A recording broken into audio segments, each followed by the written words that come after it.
Josh, if you can hear us, would you, here, I'm going to text Josh too. If you can hear us, could you unmute? And there you are. He's good? Okay. Fantastic. Thank you. And I would like to acknowledge and thank Deputies Mark Gorman and Ron Hooper for being here with us tonight. Thank you both so much. And next on our agenda is to rise and say the Pledge of Allegiance and a moment of silence. I pledge allegiance to the flag of the United States of America and to the republic for which it stands, one nation under God, indivisible, with liberty and justice for all.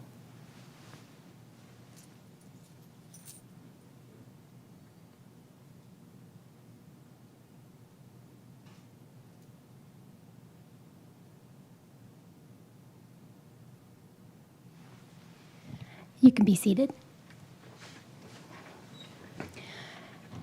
Each month at the Williamson County School Board, we do offer the opportunity for the public to come and speak with us. And this month we do have 5 members of the community who have signed up online to speak to the board. And I'm going to start with calling 2 members of the community at a time to come and speak. And if you'll just come up to the podium when your name is called. You don't have to come up if you're the second person, just as for awareness that you're going to be next. You will have 3 minutes to speak. No. Is that right? Yes, 3 minutes to speak. And you'll be able to see that time up on the monitor. Just going to confirm. And we'll all be able to see that time as well. Our first 2 speakers are Lillian Stone and Ella Griffin. So you can go ahead and come up. And these are students, so we're not going to have these individuals state their addresses. And no one has to state their addresses, but we do have them on file.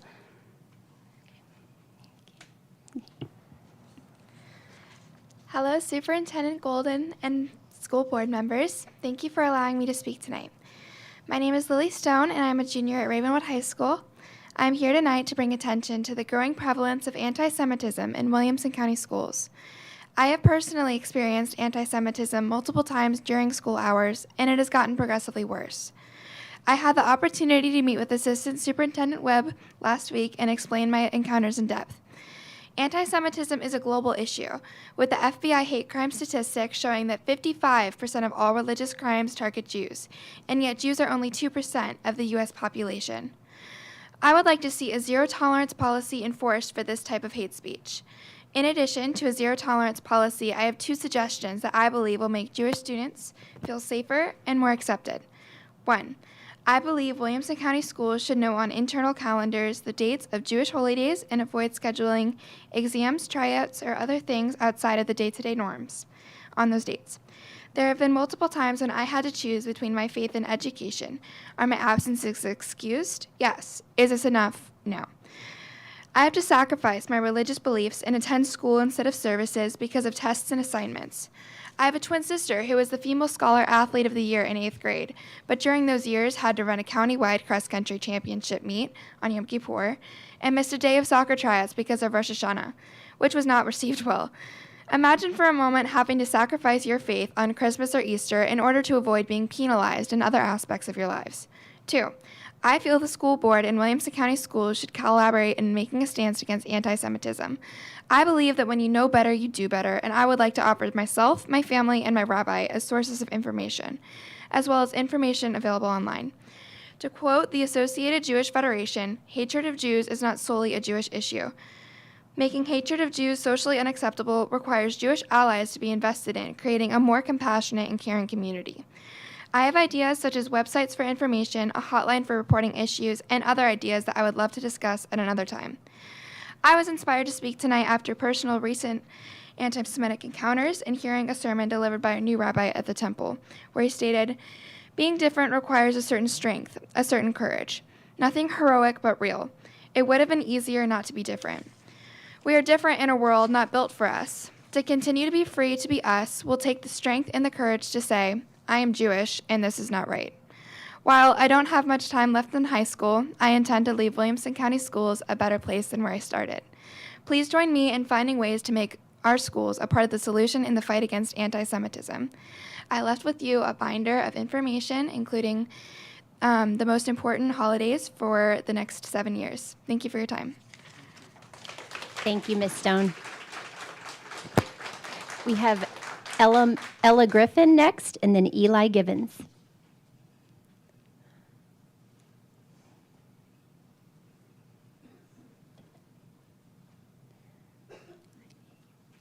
Hi everyone, my name is Mars Griffin. I'm a senior at Ravenwood High School. In the face of racism, it is not enough to be non-racist. You must be actively anti-racist. In the first 2 weeks of this semester, 2 racist events happened at Ravenwood, and despite the policy change requiring racist actions to be punished by 10 days minimum ISS, neither the student who posted the swastika pizza on social media nor the student who defaced a black student's artwork with the KKK shooting black people have been adequately punished by the school. You claim to take every threat against our school seriously and in context, yet the students who commit hate crimes, where the context cannot be escaped, never see the consequences of their actions. The fact that I had to call the organizations and parents standing behind me on a Saturday night when I could have been doing other things with my life to handle this situation because the schools could not speak to the level of disrespect that black students are being shown. I think it's funny how in my senior year, instead of thinking of all the wonderful memories that I could create here and the amazing people that are around me, I'm honestly just ready to get out of here. And I know that a lot of other black students feel the same. You say you prioritize student safety, and yet in your silence, you tell us that we don't matter. In your silence, you tell us that white students will be prioritized and will be given preferential treatment to students of color. You tell us that feeling unsafe in the school district means absolutely nothing to you, and you tell us that even though we alert you to racism, you would have done nothing to present it. In short, we are exhausted and angered by the willful ignorance being shown and the complete lack of justice for black students in our schools. So I am asking you to do something about both events, and by something I mean a clear and effective investigation into both of these hateful events. And for that investigation to lead to the just punishment of both of the people involved, because we will continue to fight until you decide to truly appreciate us as people. Thank you and good night. Thank you, Ms. Griffin. Next, we have Eli Givens and Jennifer Cortez.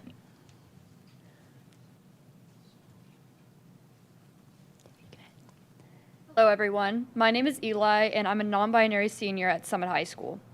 As Dr. Michael Eric Dyson so brilliantly said, we are the United States of amnesia. Quick to ban, quick to ignore, quick to ostracize. Our youth matter more than being political pawns in a power chess game. Our youth matter more than marching the streets and begging our schools to be more for our students. Our youth are worth more than depriving them a diverse and quality education in which they can see themselves. You see, we shout from the rooftops how our kids matter and need to be protected, but how is this represented in our actions? In Williamson, students of color are experiencing brutal and racist attacks in their own schools. In Williamson, transgender students are being mercilessly targeted and unsupported. In Williamson, LGBT+ youth are unable to find places of solace in such a polarized county. We can no longer ignore the consequences. According to the Trevor Project's 2022 survey, 45% of LGBTQ youth seriously considered attempting suicide in the past year, with over half being students of color. 51% reported their school to be a safe space, while 32% reporting their homes were a safe space. For many of the kids served in Williamson County, school is their oasis, a place where they can see people who have the same skin, the same identity, the same story. We as youth will continue to step up, but we need help. We want to see not just punishment for bigotry, but conversation. We want to see our youth affirmed, heard, and respected exactly as they are.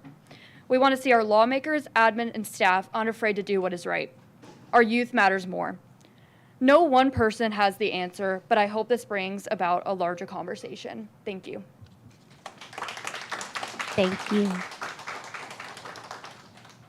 Next, we have Jennifer Cortez and then Ravita Raman. I'm so proud of the students for speaking. For years now, month after month, community members of color have been expressing the need for something to be done to keep their children from facing explicit and implicit discrimination in our schools.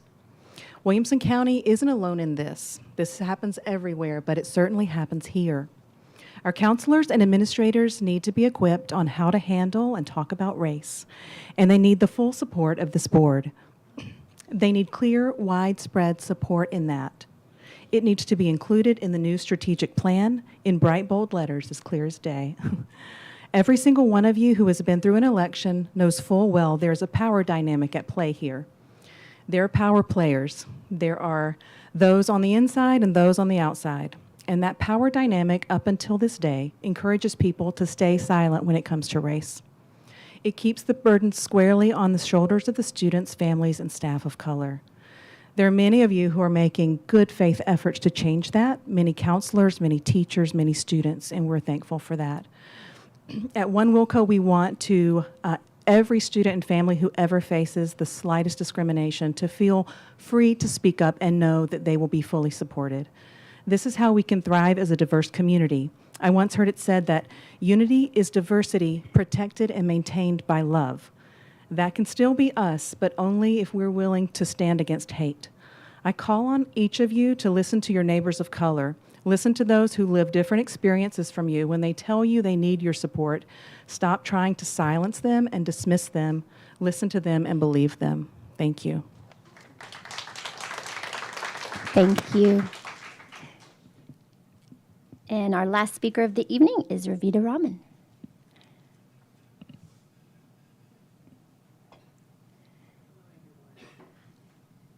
I had a recent conversation with a parent of a former student from WCS who shared some insight from the experiences she had in WCS in the 90s.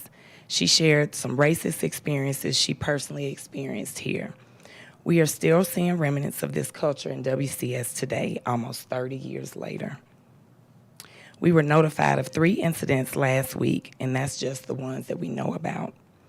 The calls we've received about racist incidents continue due to the culture here that is displayed outside of our schools across the state. We take pride in WCS and our outstanding student accomplishments, but there are other accomplishments that are being seen in other areas of the state that are nothing to be proud of. Our students graduate and go off to colleges like University of Tennessee, and when a racist incident happens there, their parents shared that some of the staff can usually guess where that student came from, WCS. Why is that? Because the culture here is not inclusive and accepting to others who don't look like the majority? Is that how we want to be viewed? We paid for an equity audit with Fostering Healthy Solutions. We learned the challenges we face, and we have a plan of action. How are those action items going, or is that report on the shelf collecting dust? We appear to be bound by others who don't want change and are afraid to train staff on how to handle these issues. We still have students drawing swastikas, calling their peers the N-word or monkey, and drawing a Klansman killing a black man in our schools today.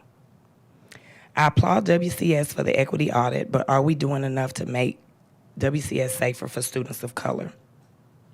People move here attracted to our schools, only to leave and go to other areas that are more welcoming. Many still having their heads in the sand, denying racism these kids are experiencing even exists. I implore you to get out of your bubble. Imagine your response if these were your children being bullied, harmed, or taunted. You'd move with swift action. Only because it doesn't affect you does it not seem to matter. We need WCS and the board to collectively do better for these students. When One Wilco stops getting reports of students being harassed, I'll stop showing up. Until then, I'll see you next month. Thank you. Thank you so much to everybody who came to speak with us tonight. And next on our agenda is the approval of the agenda. And I will open the floor to our board members to make a motion for approval. Mr. Welch, Mr. Approve, and Mr. Hall seconds that motion. And we'll all cast our votes, and then we'll get Mr. Brown's vote as well.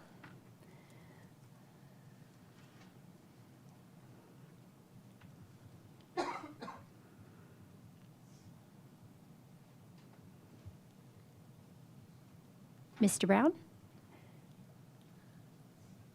I vote yes.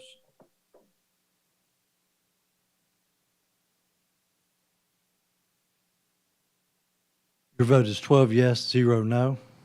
Thank you. And just to repeat, that was a vote for yes for the agenda for the evening. 12 members voted yes. The next item is the approval of the consent agenda. And if we have a motion from a board member? Okay, thank you. And a second? Oh, sorry, that was Mrs. Clements. And a second, Mr. Mitchell. Working on calling people by their last names. All right, thank you. And we'll go ahead and cast our votes. And Mr. Brown? I vote yes.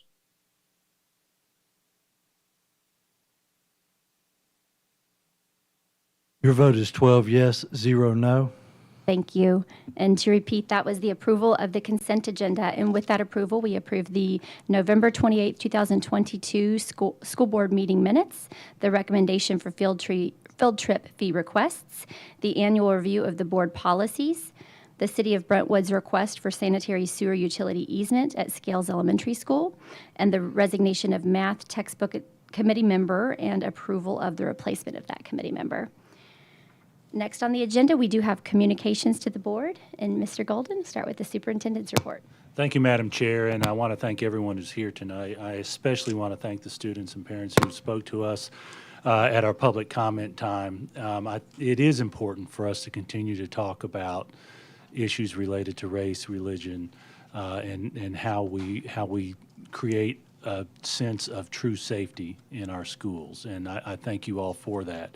I do want to mention what Ms. Rockman mentioned, that we, a little over, I think a year and a half ago, went through the process with Fostering Healthy Solutions of setting some goals. This fall, we included in our student handbooks consistent discipline for actions, especially related to the student sense of safety in discrimination issues and in bullying issues. And it is something that takes constant effort and constant attention. And I want everyone to know that's on our principals' minds on a daily basis. It is a continuing effort to make sure that students feel comfortable letting their teachers and administrators know when something happens. And so, again, especially students, thank you for sharing that with us. We do have on our website our cultural strategy plan. There's a web page with that, so I encourage folks to look at that as well. Madam Chair, I also want to mention a couple of items that we talked about at the work session. Just as a reminder, the third grade retention law is having its substantive effect this coming summer. So per the state law, by February 1st, we are to give parents of third graders a letter notifying them that their children may be at risk for those impacts of the third grade retention law, and that includes potentially one or both of summer school, the 4-week summer program, basically in June, along with tutoring over the course of the next year. So TCAP is the standard for that, and students take TCAP in third grade for the first time. So when we project out what students may be at risk, it's based on other tools. Our screeners, which are also state approved, to identify students who are ready to receive that grade levels instruction, and some of the work of the teachers as they're preparing students for mastering those standards. So that's a key point, just in about a week and a half, that families will get that notice. So that will trigger a lot of conversations between our principals and parents over these next few weeks. Also want to let you know that we had a classified job fair late last week, and we had 120 individuals come looking for us as a potential employer, as a potential career. I'm confident those folks are looking and trying to decide on jobs, because y'all, it's a seller's market out there for jobs. So I want to thank Ms. Vicki Hall and our Human Resources Department for putting on that classified job fair. It was strategically scheduled right at the beginning of the calendar year because they know, based on their research, that is a key time, maybe not the only one, but a key time where folks are looking for career thoughts and job changes. I also know that a number of those who came to that job fair were new to the community. And so I'm very happy about that. Of those 120, Vicki, I may be overstating it, but I think we had maybe about 40 who were potential special education teachers assistant candidates. And so we are at 89% staffing in that particular metric, which means we are about 70 short for special ed teachers assistants. When you think about our size, the raw numbers can feel overwhelming. We have right at 700 special education teachers assistants across the district. So again, thank you for that work. Bus driver candidates, there were a few, not nearly that many. I just got to tell it like it is. Bus drivers continue to be a challenge across the state and across Middle Tennessee as well. My peers and I actually had a brainstorming session at our regular monthly meeting on that particular job, among many other discussions that we had. So we're excited about where we're headed with that, with the potential that we have to grow even in the middle of the school year, which is often tough for school districts. Our strategic plan has gotten started with Lipscomb University. Their very first conversation was with our leadership team, assistant superintendents, and me. We have met with the WCA building representatives, and then our core conversations regarding our strategic planning process are going to happen in February. And I want to make sure I articulate these at the meeting. I know we're sending notices out. We've told you they're on your calendars, et cetera, but we have 5 community meetings in February, regional meetings. February 7th, we're going to be at Independence High School, 5:30 to 7. February 9th at Brentwood Middle School, again, 5:30 to 7. February 13th at Franklin High, same time. February 21st at Fairview High, same time, and February 23rd at Mill Creek Middle. Again, our end goal from a scheduling standpoint is to bring you a strategic plan recommendation in a final recommendation for your vote in May. You will be participating in those, including individual conversations with our facilitators and hopefully in those meetings with our community. We're going to have a PTO meeting scheduled, additional meetings across the district with teachers, et cetera. So I'm very excited about where we're heading on that. And I want to thank the parents who spoke as well, mentioning the strategic plan, because we want as many community stakeholders as possible to come to those meetings and participate in our goal process. We had excellent results from the last strategic plan, and I'm excited about where we're headed with this next plan. I also want to mention to you finally that next week is School Board Member Appreciation Week here in Tennessee. Nationally, January is School Board Appreciation Month, and it's 31 days. So congratulations and thank you, Board, for the work you do. You get occasional thanks, I know, but the reality is it's the kind of work that is often thankless. We got you little Buntini cakes, so take those home with you as a small thank you from us, and we very much appreciate your leadership and the community sacrifice that you give all the students that we serve. So thank you for that. Madam Chair, final thing I want to mention is we celebrated our Teachers of the Year just this past week. We had kind of a prize patrol, to use Carol's phrase, to celebrate our district-wide Teachers of the Year. There's an In Focus article naming those teachers and our principal. It was so much fun to go out there and congratulate those teachers. A lot of gasps. We actually had a really neat experience with students who recorded a video for their teacher, congratulating their teacher on Teacher of the Year. One fun fact, and I'm being a little tongue-in-cheek on this, is when they win this award district-wide, they get to write an essay because their name gets submitted to the state, and the state makes regional decisions and then statewide decisions for Teachers of the Year. So I'm very proud of those folks. And Madam Chair, as regularly, Carol Birdsong is here to give us some celebrations for statewide and national recognitions. Carol? Thank you, Mr. Golden, and board members. I know you are going to anxiously be awaiting the videos that will be coming out tomorrow in focus of our prize patrol visits. So Stay tuned and watch all the fun. So we are going to start this evening with our perfect ACT composite score students and board members. We have 15 students to recognize for scoring a perfect ACT composite over the last several months of testing. Nayar Sangu from Brentwood High, Zachary Villaruz from Brentwood High. Franklin High has 5 students: Jason Bowles, Jade Horn, Joshua Murray, Jack Parker, and Jonathan Zink. From Independence High, Riley Lent. From Nolensville High, William Flanagan. From Page High, Evan Ingmeyer, Ferris Livingston, and Marissa Smalley. From Ravenwood, Margaret McGurn, Caleb Park, and Siddharth Singh. Now we are going to talk about students who have been named to the All-State Band by the Middle Tennessee School Band and Orchestra Association. We have 19 students who were named to the All-State Band. We're going to start at Brentwood with Helen Corey and Jan Sungi.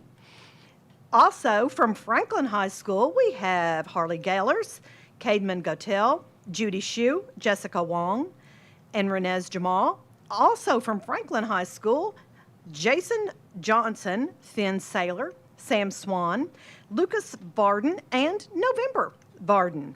From Nolensville High School, it's Nora Romano who is named to All-State Band. From Page High School, Jack Jones, Caden Monk, and Peter Singletary.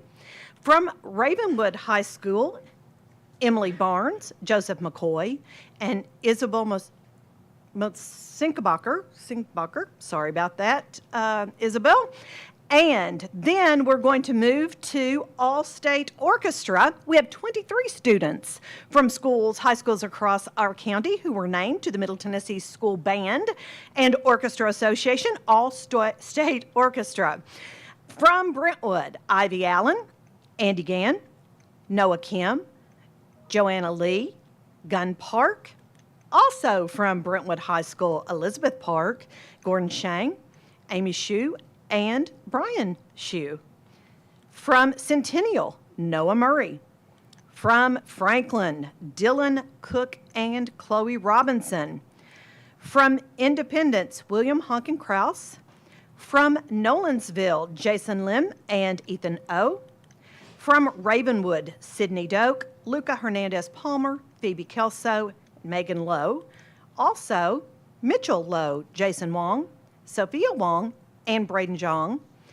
And then we have a staff spotlight this evening, board members. This is your 2022 Literacy Association of Tennessee Reading Teacher of the Year, and this is Lauren Hawks. And Miss Hawks is a 2nd grade teacher at Mill Creek Elementary School. So congratulations to all of our students and staff member.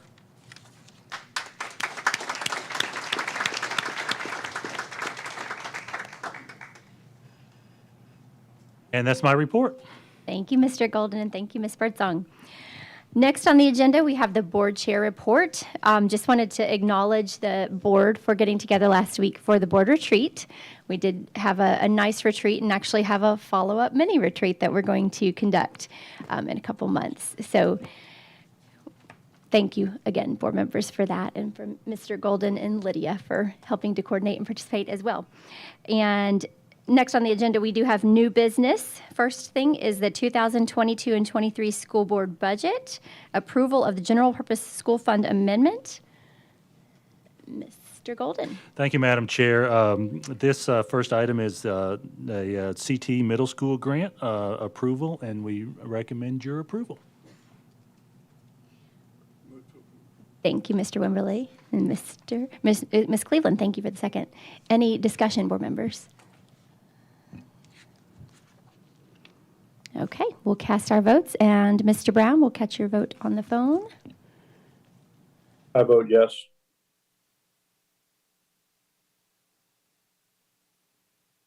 Your vote is 12 yes, 0 no. Thank you. Again, that was 12 votes yes for the approval of the General Purpose School Fund Amendment CTE Middle School STEM Grant for $29,998. Next item is the approval of the general purpose school fund resolution. Mr. Golden. Thank you, Madam Chair. This is the annual request that we have to move the pay raises to the appropriate lines within the budget. This will be moving from inter-categories, unlike the grant for the U.S. Soccer Association drone program at middle schools that you just approved. This one actually requires county commission approval. Do recommend approval of these finance moves into the appropriate categories. Super. Do we have a motion? Mr. Beasley? Mr. Haas seconds. Thank you. No comment. We will cast our votes, and Mr. Brown, we'll go ahead and get your vote over the phone. I vote yes.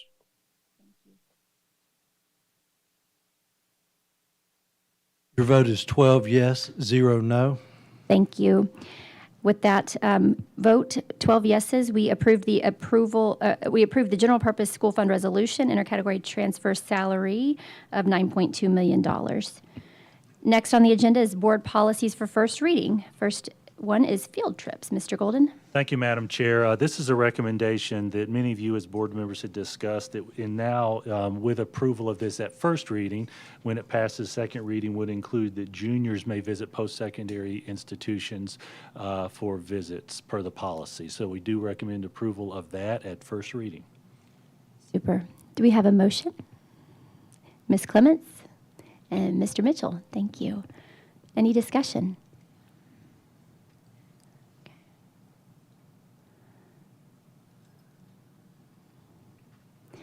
All right, no discussion. Board members, cast your votes, please. And Mr. Brown. I vote yes. Thank you.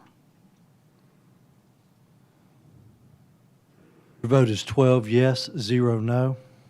Thank you. With those 12 votes, yes, we passed the field trip first reading for board policy. And the second item on the agenda is report cards and grading systems. Thank you, Madam Chair. There are a handful of changes related to this policy that center around the methodology used to calculate grades for college courses taken while in high school. And I'm looking at my academic leaders over there, make sure I articulated that well. The intent of this policy change is to bring our calculation in line with the state structure. And we intend for this, if it passes second reading, to be applicable this fall. So that students planning now for courses in the fall can make an informed decision as to how those grades will be calculated. Do recommend approval for this at first reading. Thank you, Mr. Golden. Do we have a motion for approval? Mr. Galbraith? And Mr. Mitchell, I think I saw your hand. Thank you. Any discussion? Mr. Galbraith? I just want to make sure that I think we talked about that the motion is actually for approval of, well, actually, I take that back. This is first reading, so it doesn't matter. Never mind. If I may, I Mr. still Galbraith. to make the motion. When we approve it next month, presumably, the motion will be that it will be effective August 1, or for the 23-24 school year. Thank you for making sure we pointed that out. Thank you. Any further discussion? Okay. Board members, cast your votes. And Mr. Brown? I vote yes.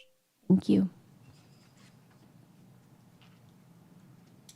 Your vote is 12 yes, 0 no.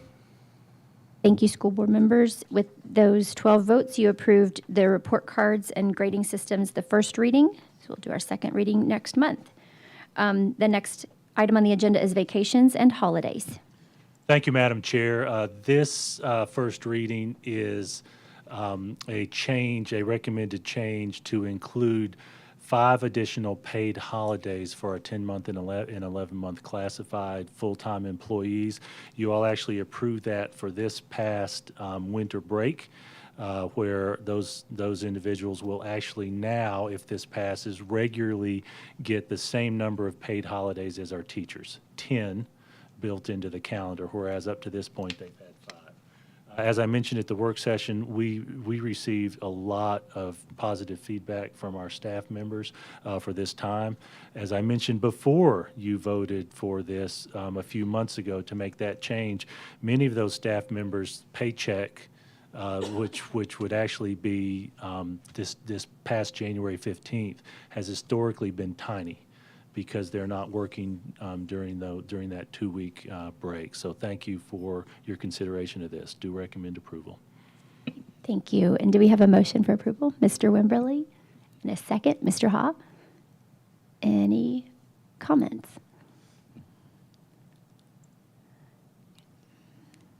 All right, we can move to a vote. And Mr. Brown?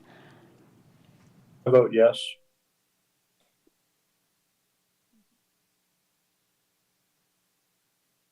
Your vote is 12 yes, 0 no. Super. That one passed with the majority of the board members. That's the vacations and holidays on first reading. And next on the agenda is for the first and final reading for the promotion and retention policy. Thank you, Madam Chair. This was discussed at Policy Committee meeting almost exclusively related to the third grade retention law. And it includes all the changes that are made necessary by that. As a result of the discussion at the work session, we moved it from first reading agenda to first and final because this is in compliance with the existing state law. We don't know what's going to happen at the legislative session over the course of this winter and spring, but we are under this law right now, and so we do recommend approval on first and final reading of this policy. Thank you. Do we have a motion? Mr. Cash? Thank you. Ms. Apria seconds. Any discussion? Mr. Mitchell? Thank you, Madam Chair. I just want to state for the record and for the people watching the meeting that we are getting ready to send out, as Mr. Golden, Superintendent Golden stated earlier, we're getting ready to send out letters to students that fall in to this mandatory retention category, and those letters are scheduled to be mailed on 1st of February, correct? It will be, I'm trying to remember the exact date, but that's the deadline. So I believe it may be a day or so before that. So we are mailing these via U.S. mail, and there will also be emails as well? Yes, sir. We'll send that electronically also through the system. And our plan is over the course of these next few months to follow that up with a lot of individual conversations with parents. And so parents who would like additional information on this law and what the letter to them means for their children, their student, can contact the teacher, the principal. Is that? That's right. And I know our principals will be leading that effort. Mr. Welch? Thank you. I just want to add to what Mr. Mitchell had said, that we're sending these letters out not by our own decision, but because this is something that was dictated to us by the state legislature. And in fact, our board supported a resolution that went before the Tennessee School Board Association where we were opposed to doing this. We as a board, the whole came together and said that, we don't believe that one test given to third graders should dictate their entire academic year, whether they advance or whether they repeat it.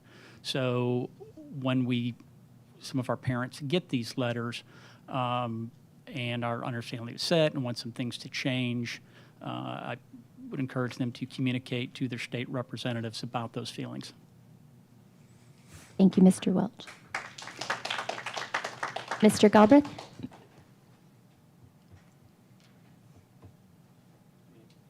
Oh, I thought Jim was. So I just want to make sure, and Jason, I don't think we can say this enough, but Jason, can you tell? I know we're sending the letters out to more than just those students who who are below, like we're sending sending it to a broader number of people because there's students that are at risk, we feel like, based on the testing we do, and we don't have any testing because they haven't done TCAP testing. So can you explain how we're choosing the students that we're sending or not sending these letters out to? Sure, thank you. And to your point, I don't know that this can be emphasized enough. The measure that the state is using is TCAP. Third graders take TCAP for the first time. So when we project out students at risk, we don't have a apples to apples measure. TCAP measures mastery of the Tennessee standards.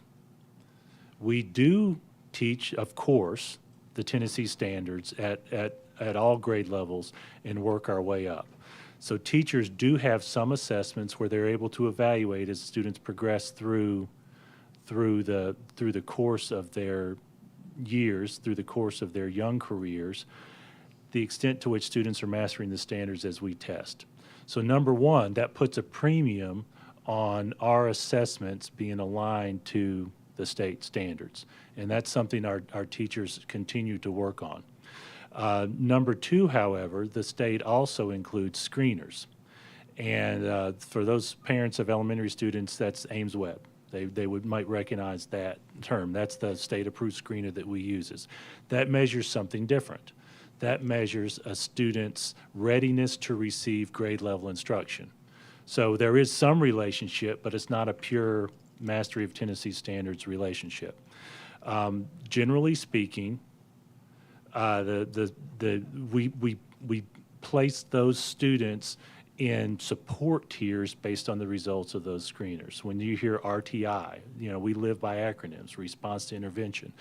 The screeners trigger us including additional interventions for students who show that they need that to help them grow and be more prepared to receive that grade level instruction. So screeners are part of what we use. The assessments that our teachers are giving as they progress are part of what they use as well. And so I've given a nutshell. Dr. Allen, I'd like to look over at you and ask if there's anything you would like to add to that description. Thank you, Mr. Golden. That's a good summary. I would add and reinforce to what Mr. Galbraith said. We are going to send letters to those that we would identify as being at risk, taking into account those screeners that Mr. Golden mentioned. And you've heard us use language, common formative assessments. So those common formative assessments are given in the classroom by the teacher every 4 to 5 weeks. Those are mini TCAPs, really. It's measuring the student's grade level progress at that time.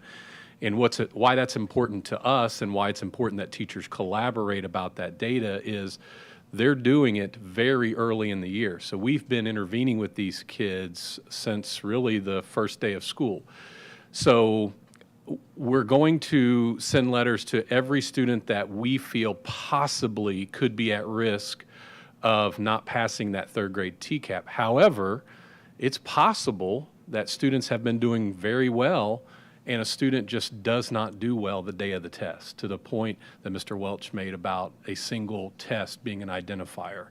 So it's possible. I think all third grade parents should be aware of what the requirements are should a student fall short of that requirement. But we'll do our very best, and our schools are doing it right now, to identify anyone that might be at risk. And if I may, the state has 4 categories for TCAP: below basic, approaching expectations, meets expectations, and exceeds expectations.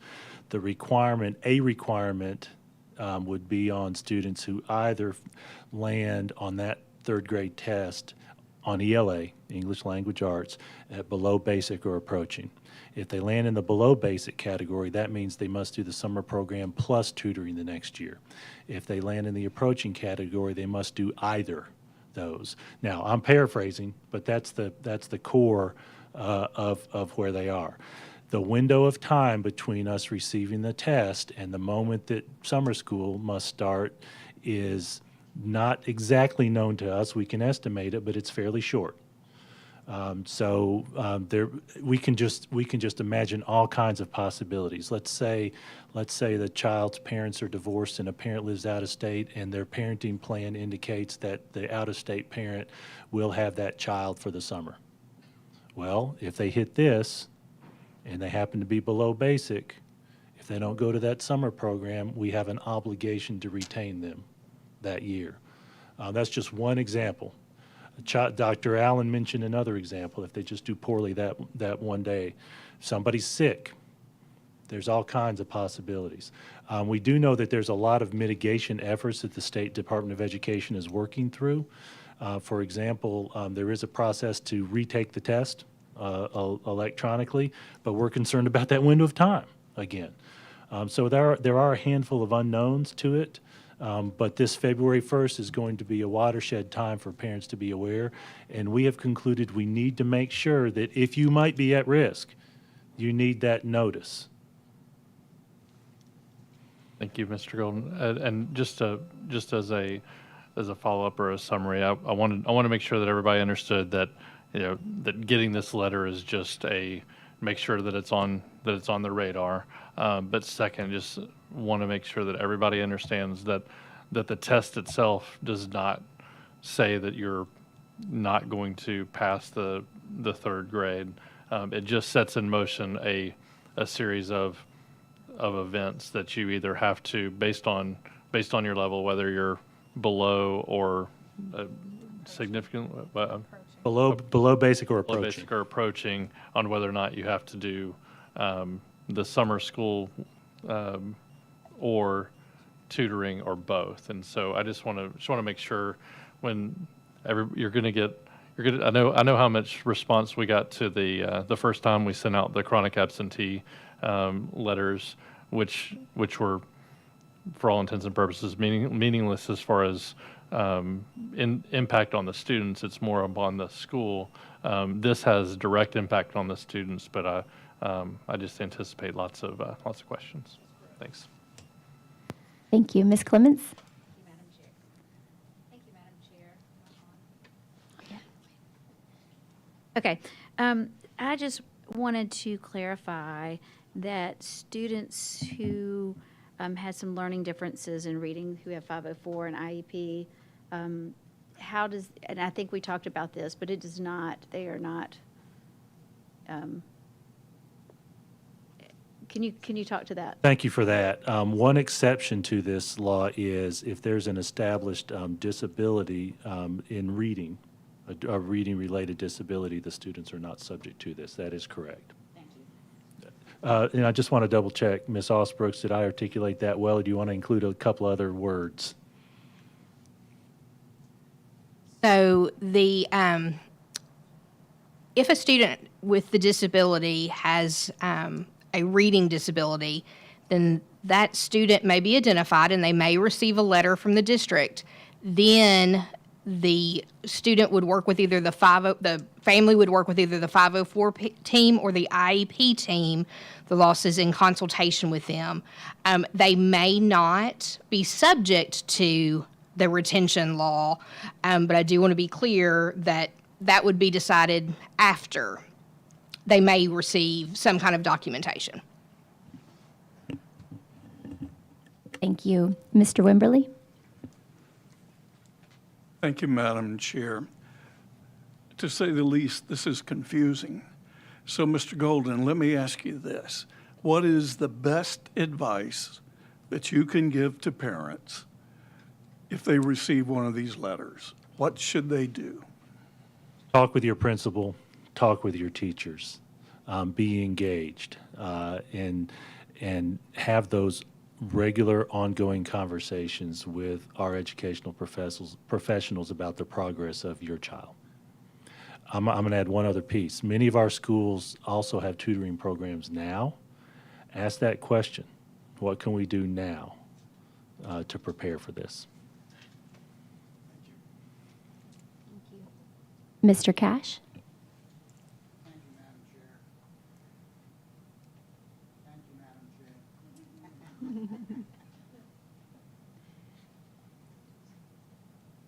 Chair. If I may, Mr. Cash, I'm going to interrupt. I was at the county commission meeting last week, and that very microphone was having trouble. So it predates you sitting there. We ought to move this one over there for a couple of weeks. No, thank you, Madam Chair. I want to say that most of the schools have already sent out a link to a website, at least they did in my area, asking parents to get on there and really look at this. You know, I mean, it explains a whole lot. The other thing is, exactly, you know, we've got all kinds of programs, Ames Web, and, you know, all this going on. Kids have been tested early on already, and we're getting graphs and charts of where they're at. So parents shouldn't be really surprised, you know, if they've been following what's being sent home. So, and then when exactly is the TCAP test? We have a testing window, and Dr. Allen, Dr. Webb, you may remember off the top of your head. I can't remember the exact dates of the window, but it's April. Yeah, if you would, Dr. Webb. The first week of April. Thank you. Thank you, everybody. Mr. Mitchell. Thank you, Madam Chair. I did want to make one last statement.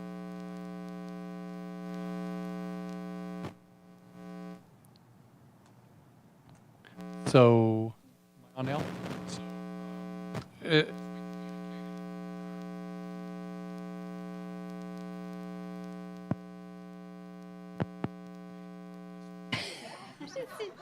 Dan's fault. You can use mine. I can go to testing. That works. Okay. So anyway, as we communicated to our state representatives when we had our meeting with them a week or so ago, we believe this is while it might be a well-meaning law, well-intended law, the tool that they're using is not a good tool. And I don't support the law, and so therefore I'm going to vote against this particular policy as a result. Thank you, Mr. Mitchell. All right, if we have no further discussion, we'll open the floor to a vote. But Mr. Brown, I know you're on the phone. Did you want to speak at all to this? And that's okay. If not, we'll just go ahead and let you cast your vote. Okay. Everybody? No comments. Okay, thank you. Board members, you can cast your votes. And Mr. Brown? I vote yes.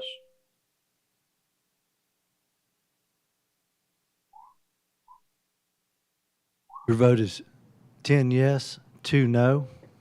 Thank you, board members. We had 10 votes in support of this first and final reading of the promotion and retention policy. So this did pass, and 2 board members voted no. Thank you. Next on the agenda is the approval of the opened and/or closed zone schools.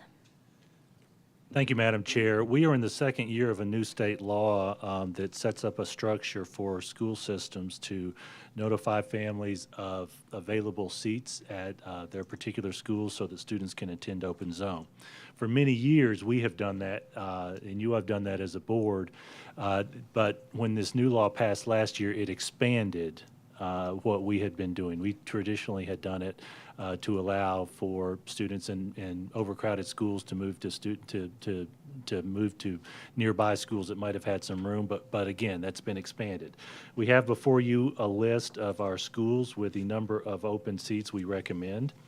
The state also has a structure by which if every seat is filled plus the number, there's a lottery system for students to select. So that's a substantial change what we've done in the past. It used to be first come, first served. Now, get your request in by the deadline.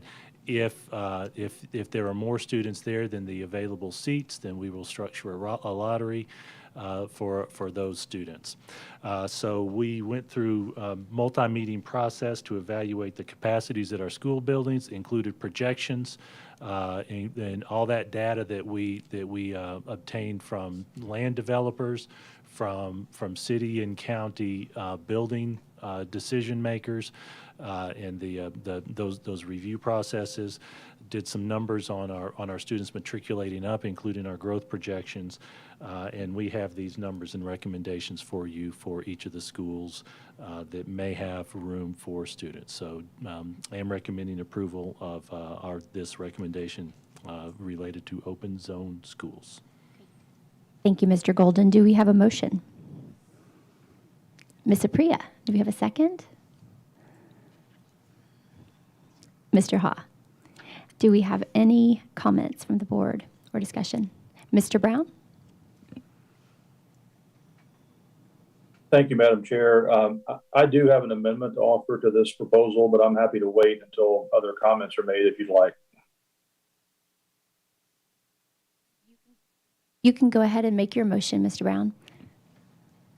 Okay, just to preview the motion, referring back to the conversation we had at work session on Thursday, I talked about, I won't get into all the details that I mentioned then, but just to remind the board, back during the zoning discussions, there were some things that were brought to my attention by some parents regarding a situation at Page Middle School, which we discussed, where the split of students who go to Page versus Centennial has gotten severely out of alignment from what the original intent might have been.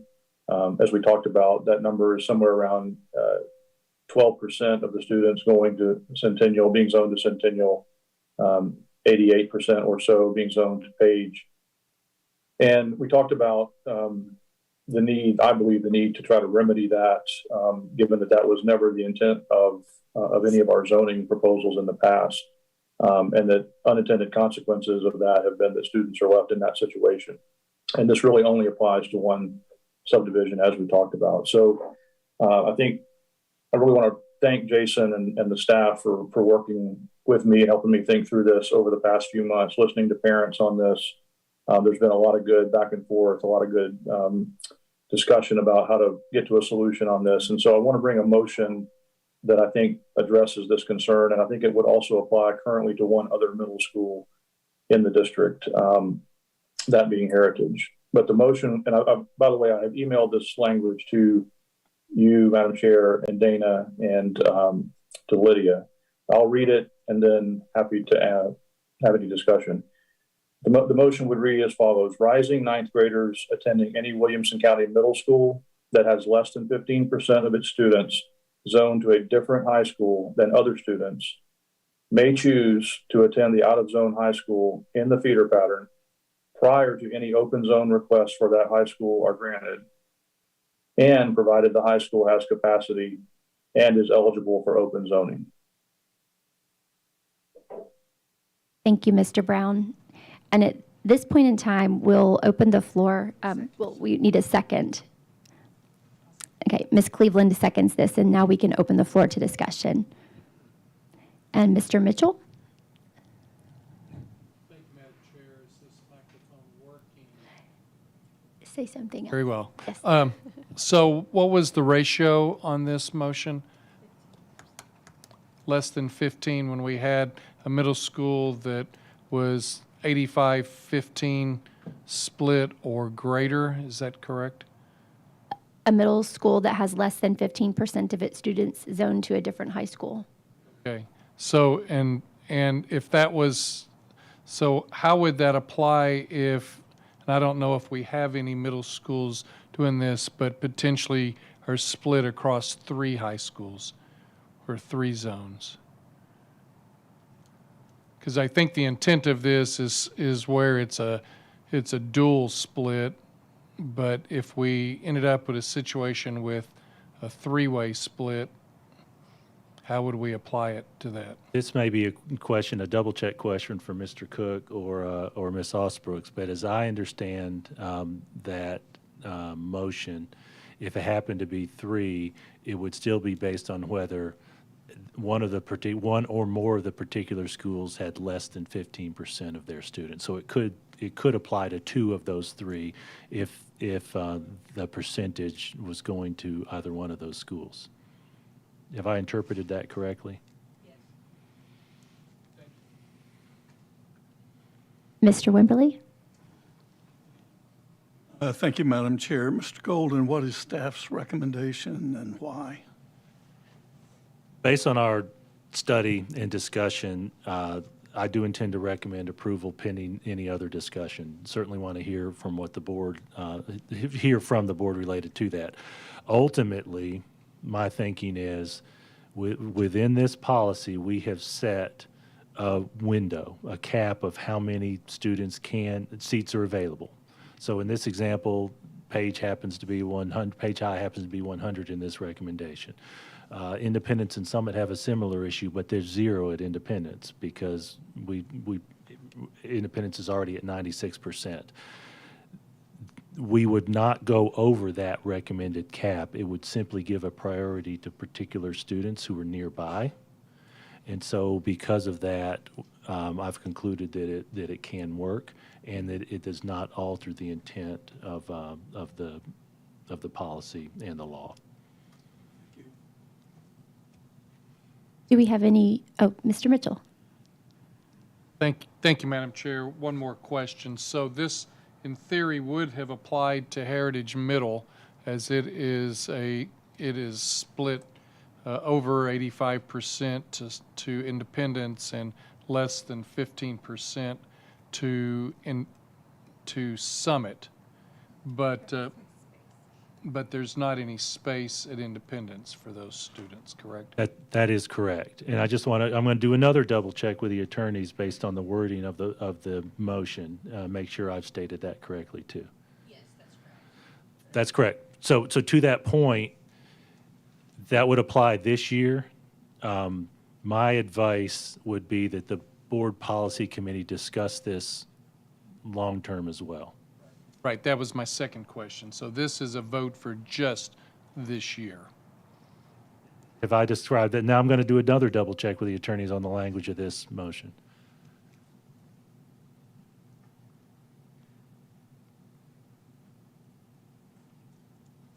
I think I turned it off by accident. So this would be moving, this would be for this school year, to your point. Yes, I do anticipate, based upon the feedback at the work session that and the policy committee, we will be bringing this policy back up February or March. So while this vote would be for this school year, because that's in essence, we're asking you to approve them for next school year, not this school year, next school year. I anticipate it would, yes, I'd recommend a policy change if we wanted to go past that. Thank you. And Mr. Welch?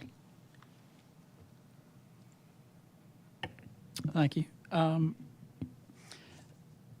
So did I understand correct? This is for rising ninth graders only? Osbrooks? Yes.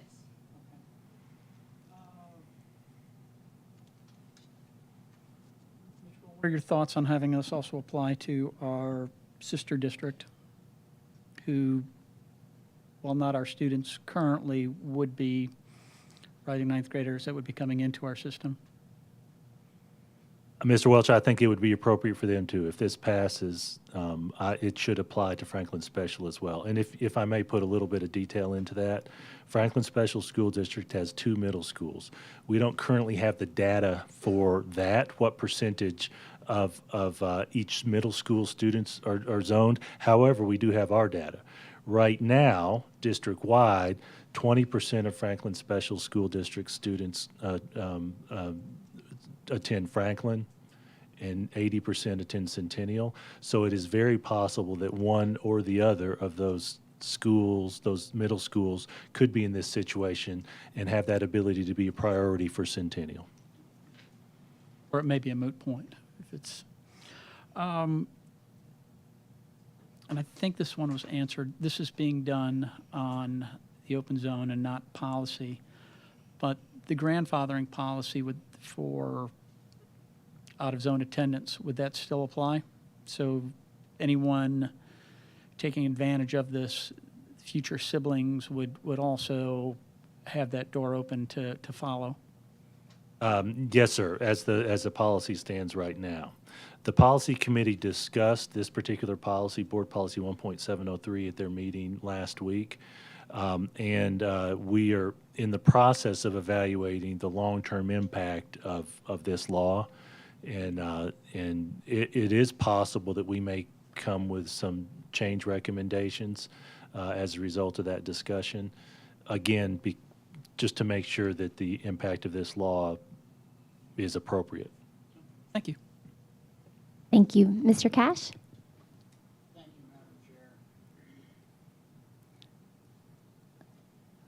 Thank you, Madam Chair. Is this a policy we're setting now?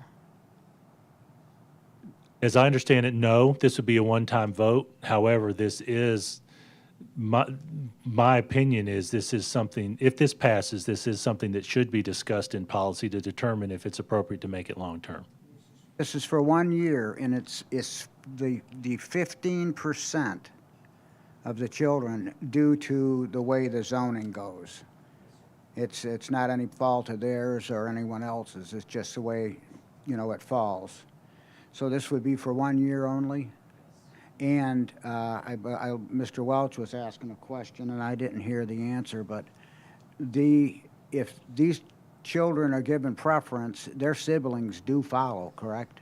Their siblings can continue under our existing policy, Right. continue with their sibling if, in this example, it's a high school example, they can stay in that out-of-zone school for the 4 years of their career if they have a sibling who would be at school with them. In other words, could have a senior with a sibling who's a freshman.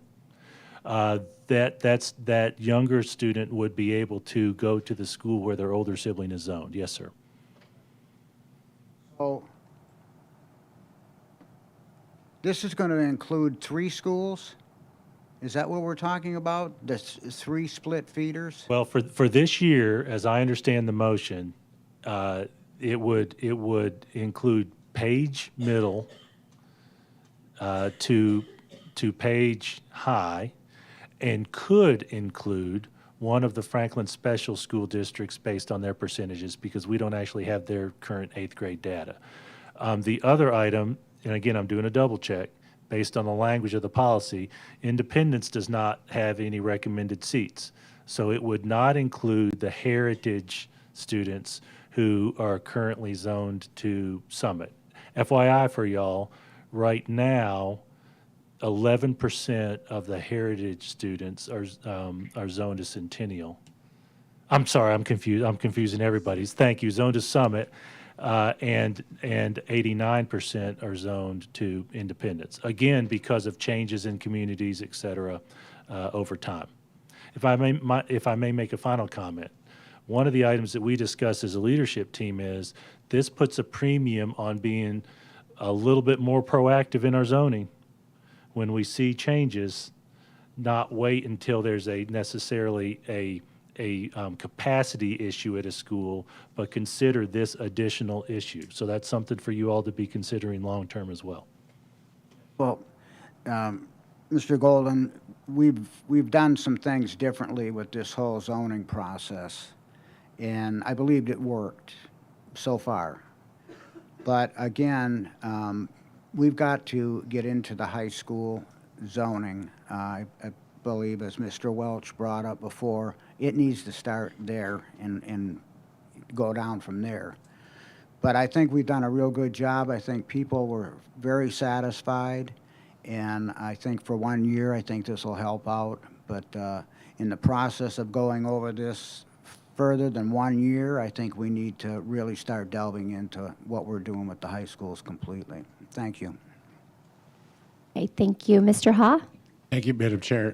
Could I hear the amendment as written again, and just because we haven't seen it in writing? Yes. Rising ninth graders attending any Williamson County middle school that has less than 15% of its students zoned to a different high school than other students may choose to attend the out-of-zone high school in the feeder pattern prior to any open zone request for that high school being granted. I'm suggesting a word change to being granted, and provided the high school has capacity and is eligible for open zoning. And to Mr. Welch's question, as written, this would apply to FSSD. Is that your understanding, Mr. Gold? It could. Right now, based on our current high school students, 20% of the students from FSSD are attending Franklin High and 80% attending Centennial. Because there are two schools, that particular 8th grade class could be less than 15%. And we'll have to get that data, but it could apply to one or both potentially of the current 8th grade class at Franklin Special with a priority to Centennial. Thank you. Mr. Brown?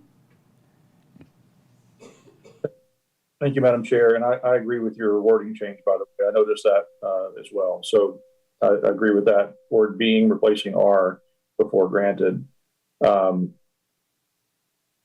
The other thing I'd say, just in response to a couple of the comments, is I fully agree that this really should be a precursor to a larger discussion about high school zoning. And I think most, if not all, of the families I've spoken with about this matter would agree with that.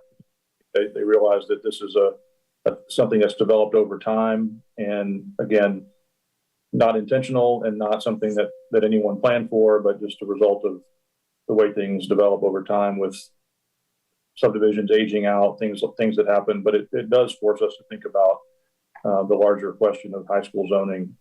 And perhaps one thing we might learn by doing this for this next school year is just how many students who are eligible to take advantage of this, choosing an out-of-zone high school, actually take advantage of it. I mean, we might learn some information and gather some good data from that for future discussions.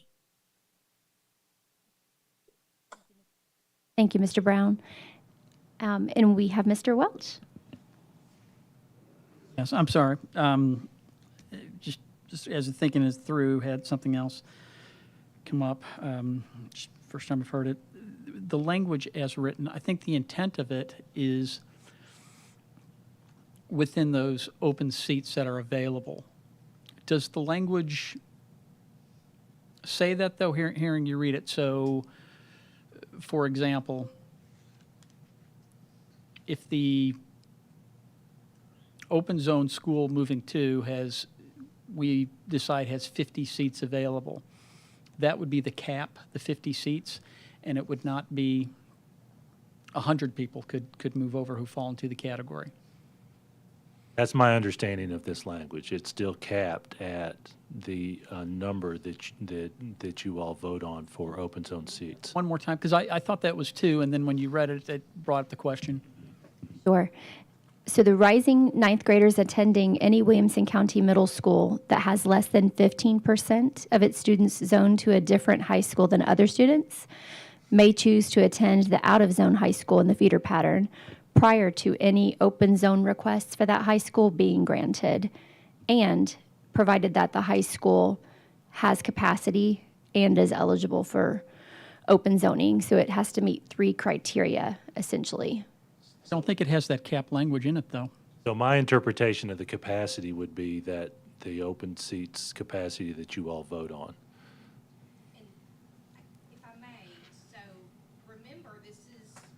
This is an amendment to the motion.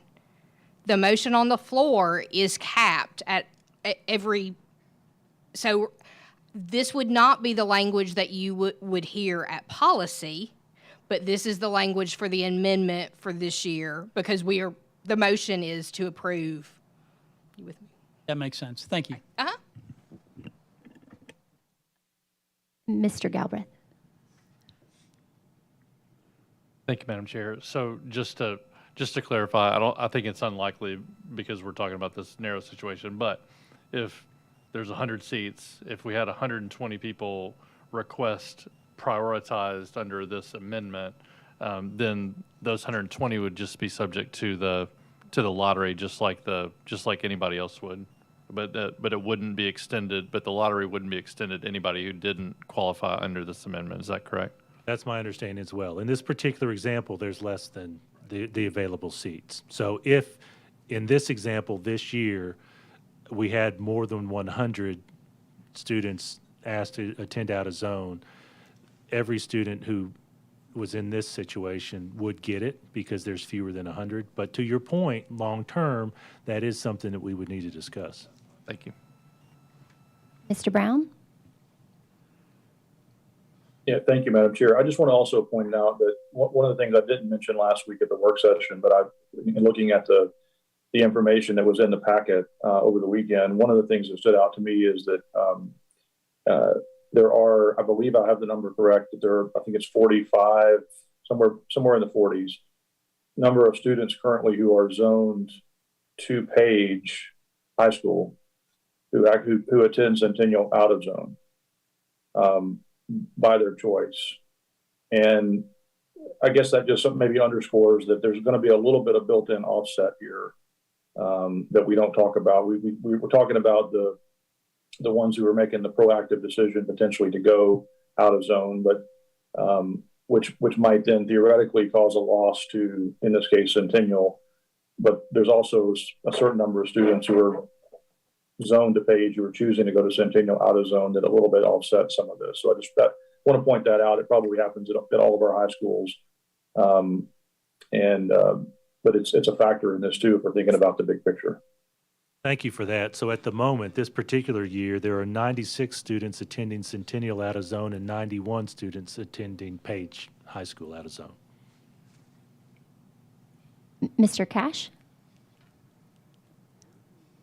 Thank you, Madam Chair. That was a good point that Mr. Brown brought up about like Centennial not getting students, and I just wanna make sure that we're not going to have a rezoning in the next 2 years or so and be full at Page and other places and send other subdivisions and whatnot to different schools. And I'll just say we had the north end of District 2 slated to be rezoned to Centennial, and that was about 120 some kids. So now with this amendment, we could possibly be sending 45 or 50 to Page. Is that correct, Mr. Golden? So it's potentially correct, but the underlying motion would include 100 open seats for Page High. So if however many would choose this, if this amendment passes, would be put towards that 100. Right. So that cap. leaves 60. That would leave like 60 seats. But potentially, yes. But I just don't want all of a sudden we've got a rezone right now, and they take this subdivision that, because of this. You understand what I'm saying? I just wanted to say that. I don't think it's going to happen, but.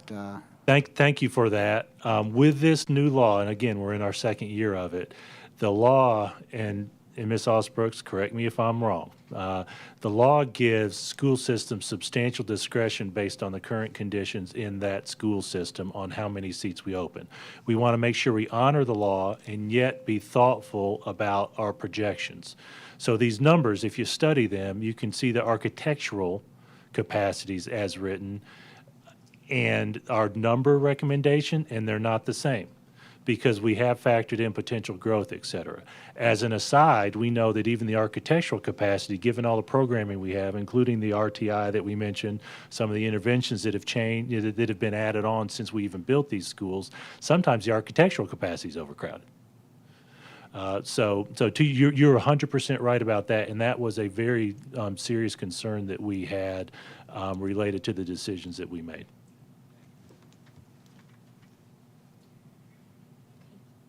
Thank you to everybody for your comments. I'm just going to recap where we are right now. So we had our original motion to approve the open and zoned schools. And then we had an amendment by Mr. Brown and some language that was read. We did have a second by Ms. Cleveland. We need to just verify that Ms. Cleveland, that you're okay with that wording tweak. I'm going to read that one more time so that everybody hears the final wording that's on the table. That's an amendment to the original item that's on the agenda. So this is the amendment. Rising ninth graders attending any Williamson County middle school that has less than 15% of its students zoned to a different high school than other students may choose to attend the out-of-zone high school in the feeder pattern prior to any open zone request for that high school being approved, and provided that the high school has capacity and is eligible for open zoning. If you are in agreement that this language be included as an amendment to the prior item, go ahead and vote yes. And I think discussion is closed. And just to recap, Mr. Golden, you do approve, or you do support this amendment? Based on this discussion, yes, I recommend it. Okay, thank you. Board members, you can cast your votes. Mr. Brown? I vote yes.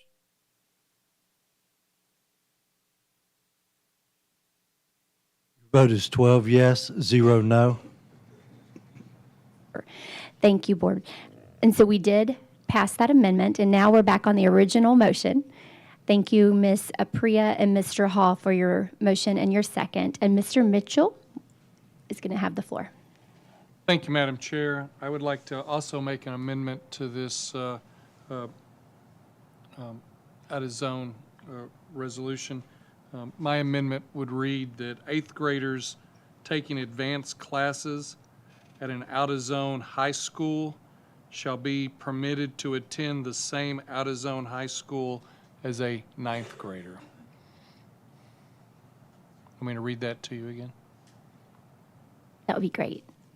8th graders taking advanced classes at an out-of-zone high school shall be permitted to attend the same out-of-zone high school as a 9th grader.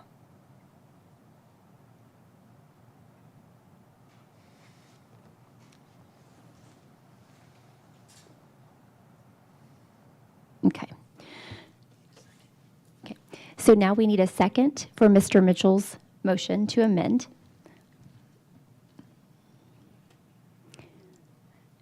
And I'll read that one more time. And so the amendment is that 8th graders taking an advanced classes at an out-of-zone high school shall be permitted to attend the same out-of-zone high school as a 9th grader. Okay. This is Mr. Mitchell's amendment on the floor. Do we have a second? Ms. Apria seconds.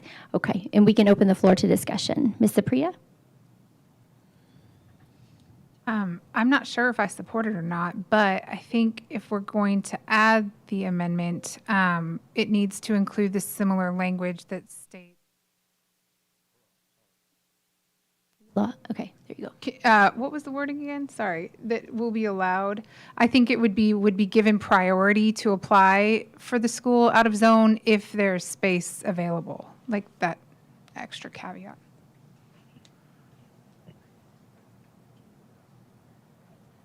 So we cannot amend an amendment twice.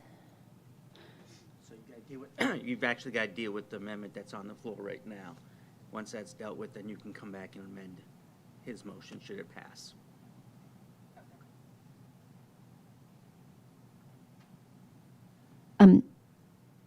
Mr. Mitchell? Thank you, Madam Chair. So, and I appreciate Ms. Priya's second as well as her recommended adjustment. This particular rule would have very limited impact. There's particularly at Heritage Middle, where I'm kind of targeting this towards, there's only 15 students that are actually taking classes, and as we've already talked about, over 90% of, or almost 90% of Heritage Middle is already zoned to independence. So all of these students at Heritage Middle, regardless of where they're zoned, if they're taking advanced classes at the high school, they're taking them at Independence. Across the district, there's about 200 8th graders that are doing this, and in most cases, they're probably taking classes at the school that they're already zoned at. This is strictly for 8th graders that are going to an out-of-zone school for an advanced class who would wish to continue on with that same school and those same teachers, I guess, that they've already met and become comfortable with. So that's my request for an adjustment to the out-of-zone. I will make the point that I'm not looking for the cap on this. I'm asking that these small amount of students be allowed to continue on to that out-of-zone school regardless of whether there's open zone seats available or not.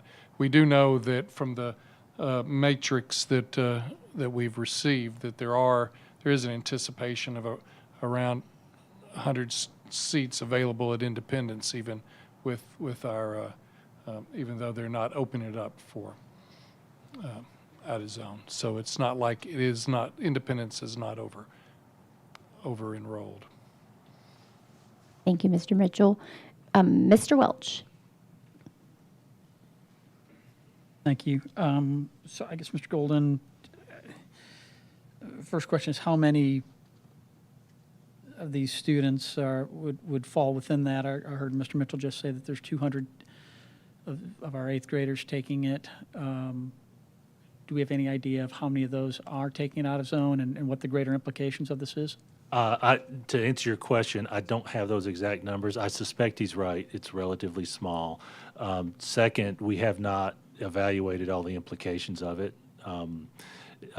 For example, I'd want us to have some conversations with our principals to evaluate the extent to which those students engage in the schools, get some recommendations from those principals. We do set the classes up based on availability of high school schedules and high school courses. For example, do you have a geometry teacher at the middle school? If not, is there room in a particular class at a nearby high school? Are there seats available at a first period geometry class or a last period geometry class? If not at that high school, look at the next high school. And so it tends to vary from year to year based on the detail of what courses students are taking. Where I'm at right now is that needs a little bit more study and conversations with our principals before I can make a recommendation. That then sort of dovetails into the other questions that I had with it. First, I guess, is why not their zone school? Why wouldn't these students be at their zone school to take that class if you didn't have the geometry? Why wouldn't you take geometry at your school you're zoned for? Or are these specialty classes? And well, let me kind of give you the totality of it so you can give kind of the full answer instead of piece offing it. And then I guess, does this open up the ability to pick schools with that? No, we had the IB program several years ago was kind of in many ways being used as a way to get into Franklin out of zone, and then would drop out of that and stay in there. And we've seen that with some other different programs at schools as well, and we tightened that up and fixed it. I guess my concern is, does this now create that back door of, if I want to go out of zone, I just need to find one class there? Does that occur? And then I guess the other thing that I'm struggling with a bit is just the overall rationale. So if you're taking one class there, what we've just sort of done, the change we just made, the rationale was based upon the 15%, that it's a small portion being pulled from their classmates. Here, I guess I'm struggling to say, you've taken that one class there as an 8th grader, it's out of zone. What is the need for that exception? Because it's not academic, it's not space, it's not growth, it's simply just taking that one class. So I'm open to hearing why, but I just, to be honest, that's where I'm struggling a little bit on it. Not that you can answer that third one, the other two. Well, but thank you for that. And you've articulated some of the concerns we had as a leadership team too, and why at this point I can't recommend approval. The underlying motion is the open seats, the recommended open seats based on our growth projections, and so this has a potential to shift that, and it's going to take some more discussion. We have very similar concerns to what you've articulated. Ms. Cleveland? I do understand what Mr. Mitchell is saying, but logistically, that's kind of where I'm hung up on, how this would affect moving forward.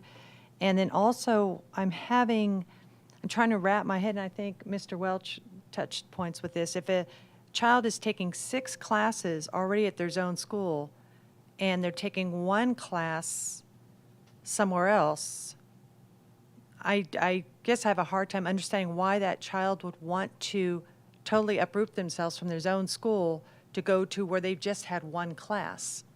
And I don't know the reasoning for that. And that's where I'm trying to grasp.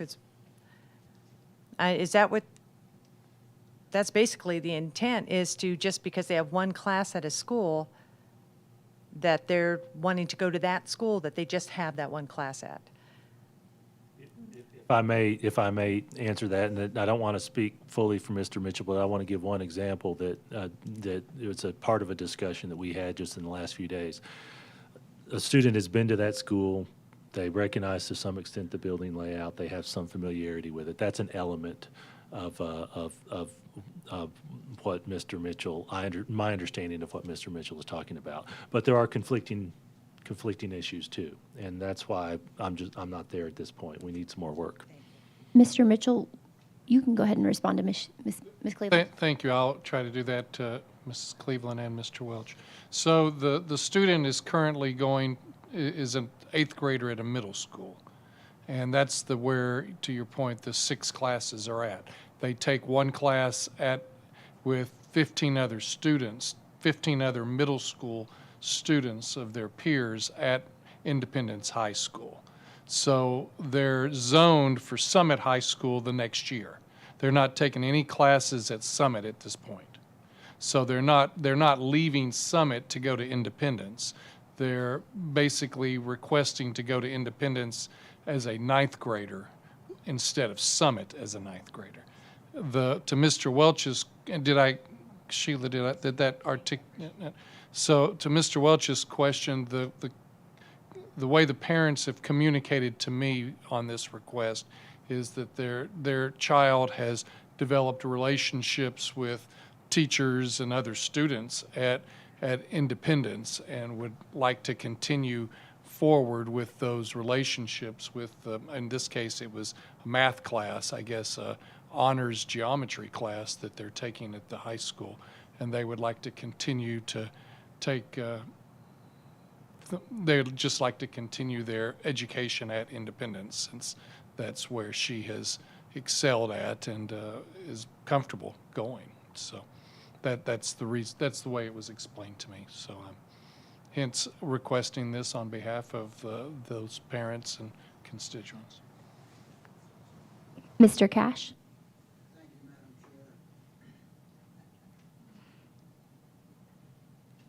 Great try. Not yet. One sec.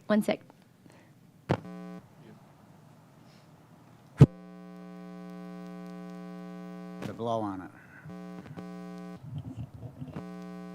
it. Okay. Heritage is one of those middle schools zoned for Independence and Summit, correct? And what is that percentage? It's under 15% going to Summit. So I guess my question is what's the difference here versus what Mr. Brown and what we've just voted on? The difference is actually the articulation that Ms. Apria mentioned. The difference is opening up seats to a school where we are not recommending any open seats. Mr. Welch? Oh, Mr. Cash, were you finished with your, Yes, thank you. Mr. Welch? I guess first, I'm sorry. It's a lot of button pressing tonight, so I do apologize for that. But I guess it was something that Sheila just said, I think has triggered this for me with the 6 classes. And so the difficulty I'm having here is that we will rezone a freshman out of their high school if there's a capacity issue. And that freshman has taken the 6 classes there. They've potentially been part of the school clubs and on a team. They've had relationships with their entire class, everything else. And we will move them out of the school if we have to, we don't enjoy it, but if we have to because of capacity issues. At the same time, we're saying we're going to give that 8th grader who has taken 1 class priority to move in there even though there is no capacity. And I think that's the hurdle right there, is that the established student we're moving out, whereas the younger student with 1 class, which is not his school, we allow them to move in. I think I think you've represented it really well, Elliot, and I appreciate you fighting for the family, but I think that's the challenge for me, is just sort of the basic fairness issue of those 2 scenarios and who has the greater claim on it.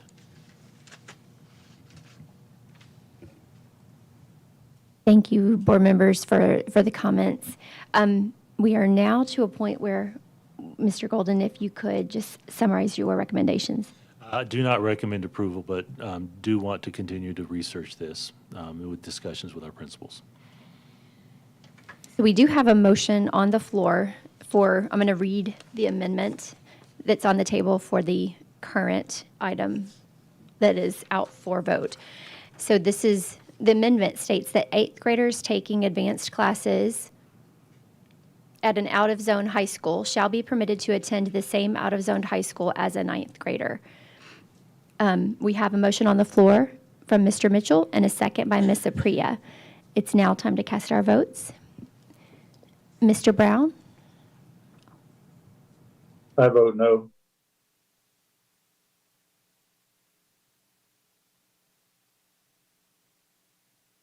Your vote is 1 yes, 11 no. Thank you, board. So with this series of votes, we have not passed the amendment. It's 11 votes no, and we're back to the original motion with the amendment that we have already approved. Then the approval is on the opening or zoning of the schools with the amendment. So we are now able to cast our votes for that. Mr. Golden? Do recommend approval. Thank you. Mr. Brown? I vote yes.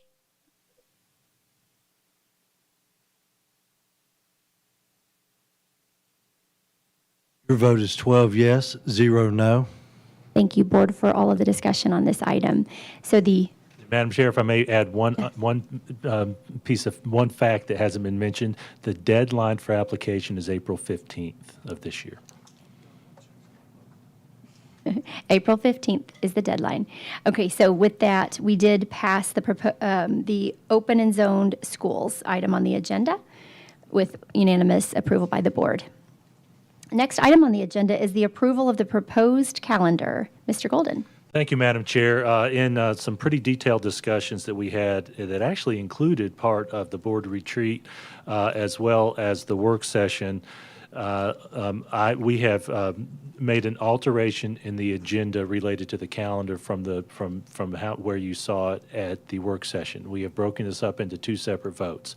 It includes the calendar recommendation that you approve the calendar dates from the committee, but not approve at this first vote the recommendation for late start, early release.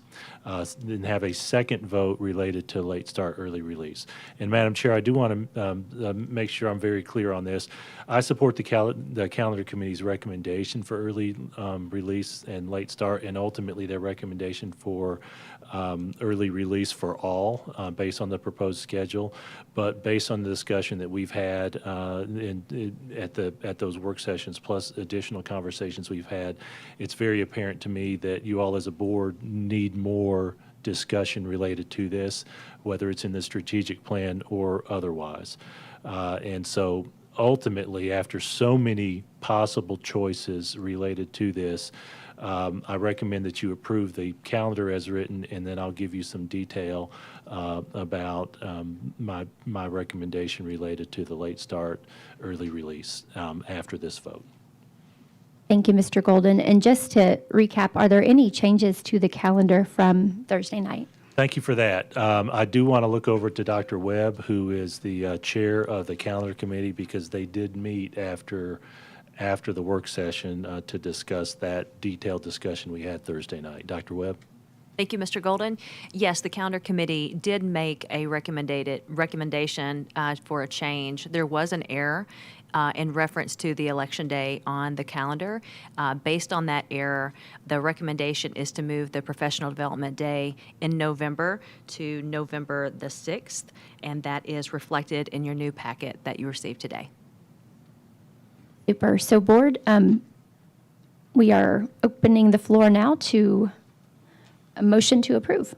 Mr. Ha, do we have a second? Mr. Welch. Now we can open for discussion. Okay, no discussion. We can move to a vote. Mr. Brown?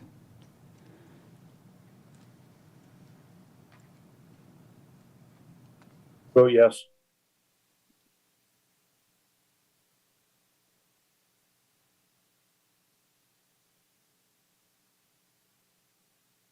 Vote is 12 yes, 0 no. Thank you, Board. And to recap, we just approved the proposed calendar for 2023-2024 with a unanimous vote by the Board. Next item and final item on our agenda is the approval of the late start early release schedule. Thank you, Madam Chair. As you know, the calendar committee recommended the early release for all grade levels, which is actually what I recommended to you last spring. We've had many discussions about it. Ultimately, I am convinced that having strategically placed time for teachers to work together and prepare, really along that detail of what Dr. Allen alluded to earlier in the meeting, to discuss common formative assessments, make adjustments on their scope and sequence of the coursework is the best thing and the wise thing to do. However, you all as board members have made it clear that there are conflicting priorities. That includes school start times for the secondary, et cetera. And just to be as clear as I can, it was very apparent from our discussion that you're not there yet for that change. We're going through the strategic process right now. We're just getting started. We're going to have discussions with our community starting the first week in February. We spent some time at the board retreat talking about that item.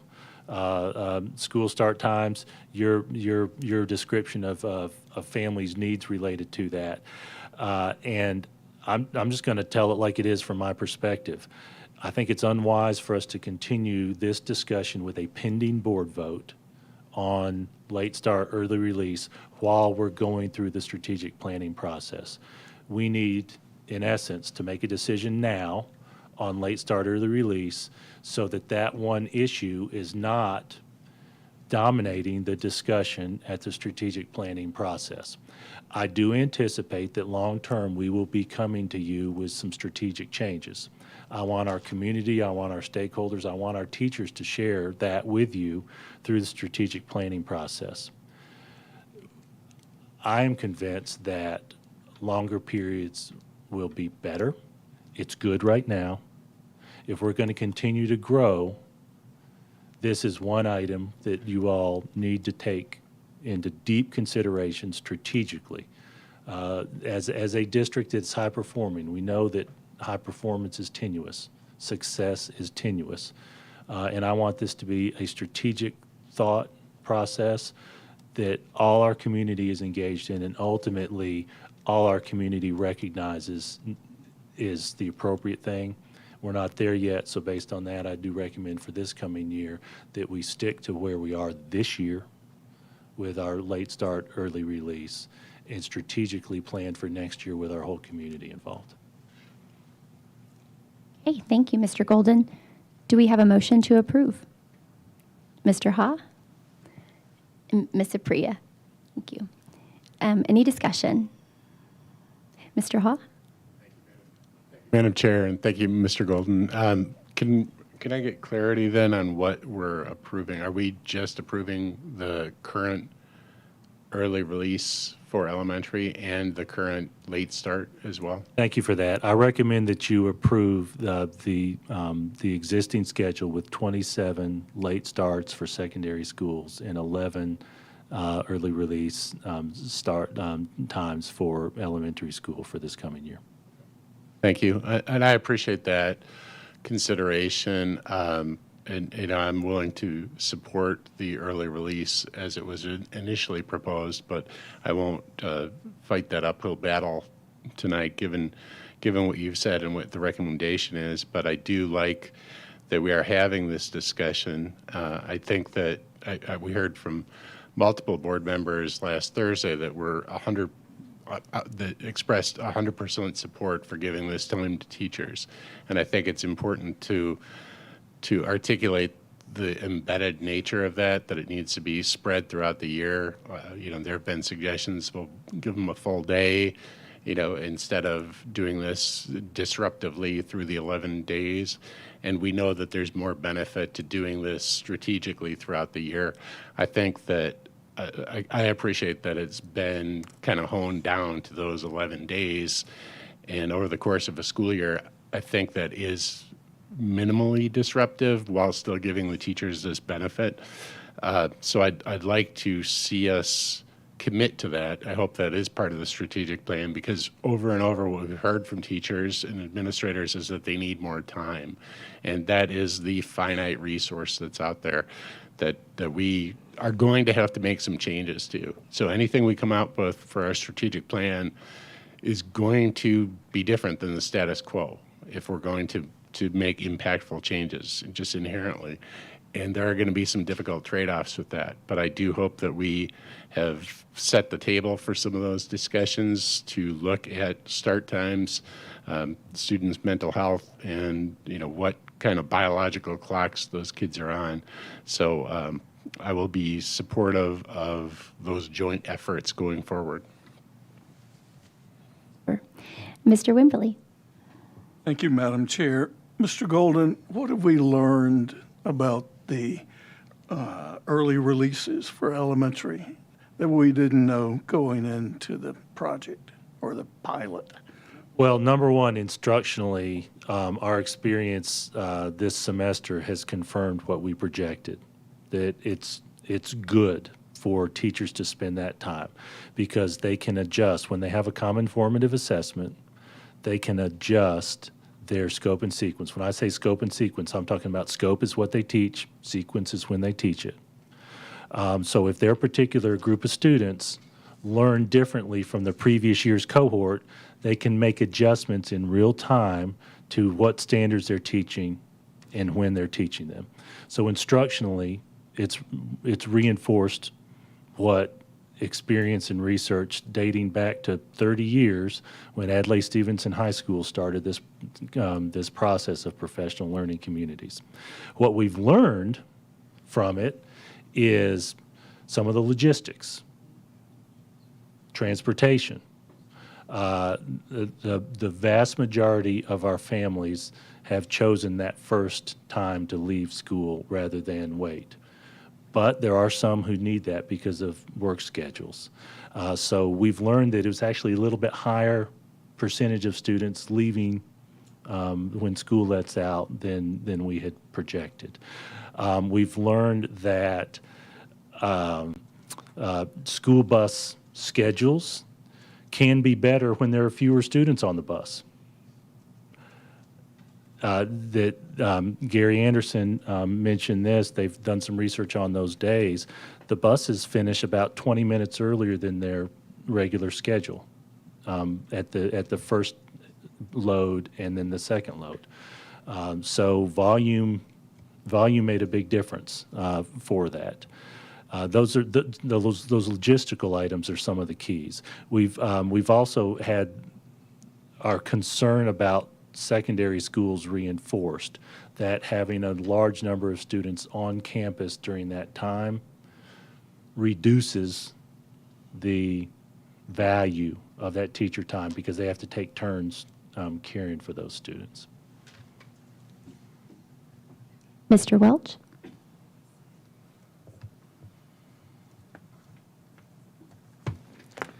So, Mr. Golden, I think you said something that just really encapsulated it, and it was the phrase "continue to improve" if we want to do that. And I think it's an honest question we have to ask ourselves. The obvious answer, well, yes, of course we do, but do we really, or are we satisfied with where we are as a high-achieving district? Because if we want to improve, we're going to have to make hard choices. Because the easy choices to improve have already been done. If it was easy, we would have done it before. And we're kind of at the point where there's going to be trade-offs. It's not going to be politically expedient. We're going to have to expend political capital. We're going to have to get disagreement. We're going to have to go out there. About 5 years ago, a year ago, we passed a salary increase for our teachers, and 2 years ago we did the same thing, and we were all very proud of that and patted ourselves on the back, and frankly it was pretty easy. Voting against a salary increase would have been very difficult, but in order to get there we have to go back 5 years when we had to go to the community and ask the community to vote itself a tax increase, and the community voted 2-1 to do that. So I never want to sell our parents short on their ability to support the school system, because we did not know how that would be. Here in one of the reddest of the red areas and states, the community came out 2-1 and said, yes, we will support a sales tax increase if we know that it's going to support our schools. They were willing to make those sacrifices. And one of the reasons they did that is because there were a lot of us who went out into the community and did those things and put our names on the line and said, I stand for this, and this is important, and here's why. And we educated the community and told them the rationale, and they agreed and said, that's right. Here we are now. It's the second year in a row that the district staff have asked us to do an early release schedule. And going back even further, they've communicated for years that, I like you said, what we have is good, but the truth of it is what we have now is insufficient. And we all know that these 40 minutes of time, what it really comes down to is insufficient for a group to get together and really have in-depth strategic conversations. Anyone who's worked in a professional environment knows that. You can't have a strategic conversation with back and forth communication, exchange of ideas. You can do a presentation where you sit and listen to someone else talk, but the back and forth, it's just not time. And so we know staff feel so strongly about this because we can look at the level of work that they've done to try and convince us to get there. Everything they did previously, but this time in preparation for it. We had 6,000 or so parents surveyed. We had 2,000 teachers surveyed. We had all of our principals surveyed. And every one of those, the results were very pro for doing this. They showed us the research that supports doing these things. They went out to our consortium of other high-achieving school districts nationally and said this has been benchmarked. This has been accomplished before.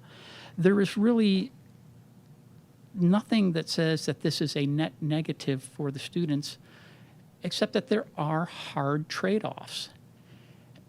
And I think whereas this is so frustrating for me personally is I listened to us discuss the other night, the arguments for it were not I don't think this is in the interest of the students, which this is ultimately for. We talk about the time for the teachers, but it's taking care of our staff so that they can take care of the students, which Forest for the Trees, that's really what we're here for, is providing a better education. And we're mixing it in with these different things and going off these tangents, but at the end of the day, it's providing a better education for our kids. It's that, do we want to continue to improve? And if we do, at some point, I think we're going to have to make these hard decisions and, as a board, quit rejecting the needs that district staff bring to us. Mr. Cash?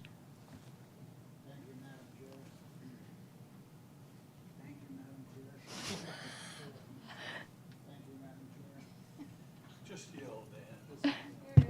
All right. Yeah, you know, we talk about challenges. I'm still for getting the teachers this time to collaborate. A couple of the emails, quite a few of them, and they were probably from teachers in middle of their secondary, said that but most of those are teaching one class, you know, one topic, where elementary is teaching all the topics. So they naturally will probably need a little bit more time. But the challenge I'd like to see is a clean schedule. A clean schedule. You know, I said it before, send them to school, put them on the bus at noon, everybody go home and give the rest of the day to the teachers, whether it's 3 hours or whatever. A clean schedule that people can rely on every week.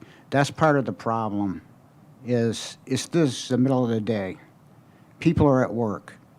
And I know, you know, we've got to support teachers and therefore they're supporting students. But we have to consider the parents in all around. This is the middle of the day. You got to leave work. You're taking kids back home or whatever it is. The bus situation, two bus routes. We're running our bus drivers, you know, crazy. And they do their best. But you never know if they're going to be home at this time or that time because of the situation. And those are challenges, right? Those are challenges. Clean schedule, bus route runs now, everybody goes home. If you can work that out, you're gonna really be a successful bunch. And that's just how I feel about it. Thank you. Mr. Galbraith? Thank you, Madam Chair. So I guess I wanted to share in the presentation that Dr. Webb made. We did poll lots of teachers. I think 2/3 of them roughly responded back, but it was mixed. There was not a delineation made between elementary, middle, and high school, and so they subsequently gave us that.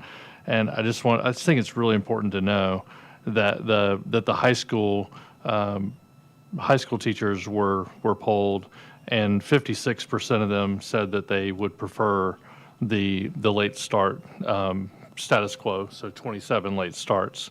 At the middle school level, 35% said late start, and so it was actually a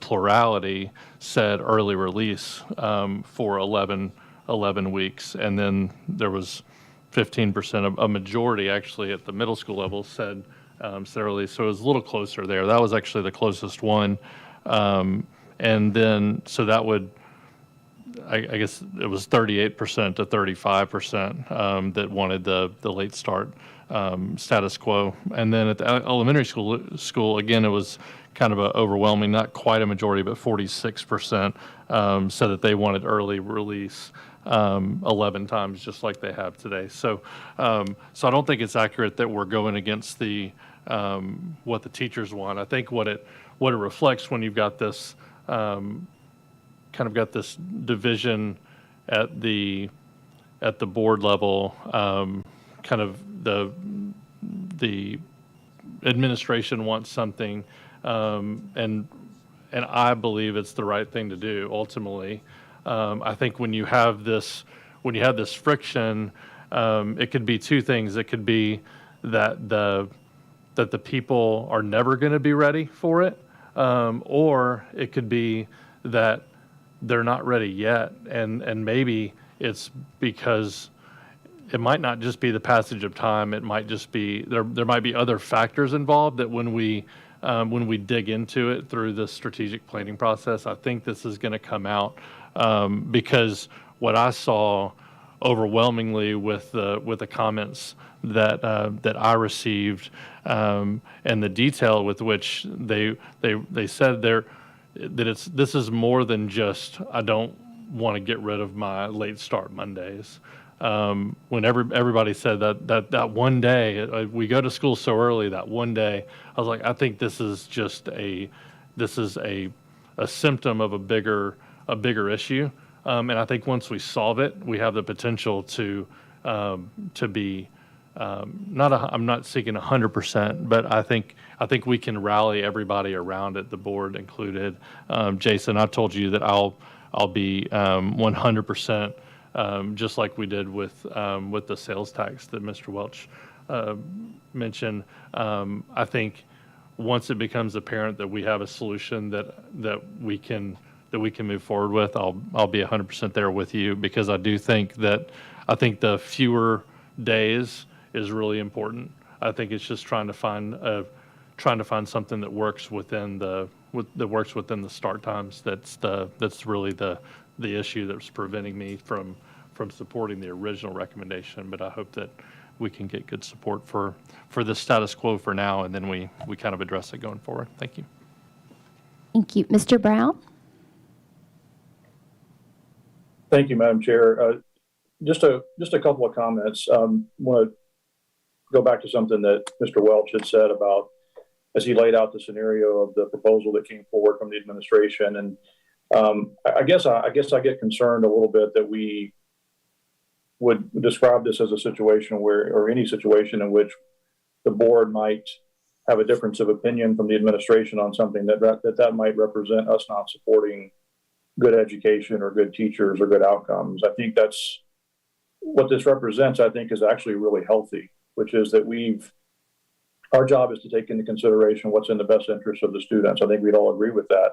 That doesn't just mean from an academic standpoint. It also means from a logistical standpoint, from a home life standpoint, from a convenience standpoint. Those are all factors we have to take into consideration. When we hear from families and parents about the impact this is having on their lives, we have to take that into consideration. I mean, I'll speak for myself. I have to take that into consideration.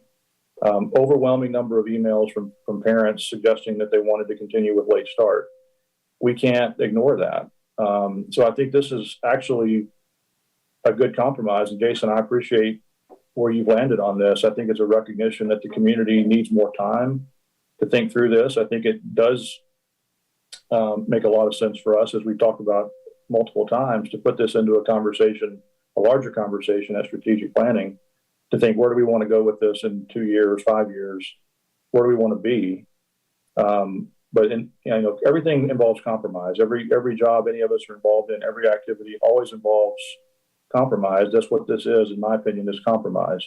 We've gotten to a place that our instructors can continue to have some time. Is it the best scenario? Is it what they asked for? No. But I'd just caution us not to represent something that is a difference of opinion from the administration that somehow equals us not supporting good education. But I don't think anybody in the community really believes that. And I certainly don't want that to be the frame that this is put in tonight after we vote on this. Thank you.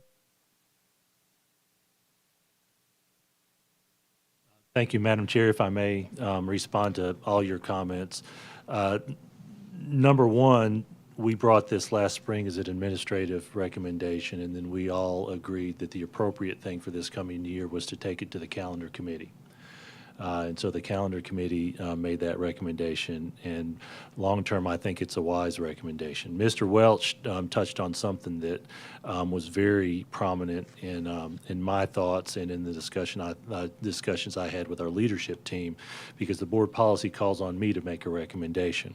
And I worked through all possible, not all possible scenarios, but many possible scenarios, and bounced some of those thoughts off many of you as board members.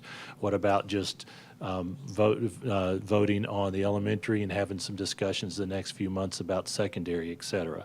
When Mr. Welch mentioned the sales tax, that's my recollection too. The general consensus was the community is not going to do that because we're conservative and we're not going to support additional funding because it meant higher taxes.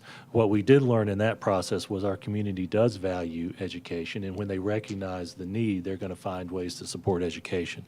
We did that through multiple meetings, met with just, I think, every PTO at some point or another and discussed that. Had broad community meetings. The county commissioners got involved in those meetings. And with this particular issue with a calendar, we haven't done that to this point. I am convinced that when that discussion is had over time, we'll get that support. But you heard me say earlier that ultimately we're going through the strategic planning process right now, and we're thinking about 5 years out. And that projection of where we want to be in 5 years, I'm convinced it needs to be, and I want to make sure we do this the right way. I'm convinced the calendar committee's right, but given all that, again, my recommendation is for this year, it'll give us some more data even on the elementary schools, and we'll have that discussion, multiple discussions with our community. Ms. Clements. Madam Chair. So since we don't have it in writing in front of us, I just want to ensure what we are voting on. When we say next year, we're talking about 2023, 24. Yes, we're voting right now to approve the 27 late start days for the high school and the 11 early release days for 2023, 2024 only. That's And then correct. the early dismissal would be for the elementary school. That's correct. That's right. And the middle school would be, The late start, that's the it would 20 be, oh, that's right, because they're That's right. secondary. Okay. I That's just right. wanted to double check. Yep, yeah, that's fine. Thank you. Absolutely. And to your point, Ms. Clements, first of all, I thought everybody had spoken, so I apologize jumping in ahead of you. Oh, okay, great. Oh, we're going to vote, so I wanted to make sure. You're good. The calendar committee included the specifics of those early release days, actually detailed in that. Dr. Webb included an email to you with just, in essence, a restatement of last year's 27-day schedule. Okay. Thank you, Board, for discussion. We will proceed with our votes. And Mr. Brown? Vote yes.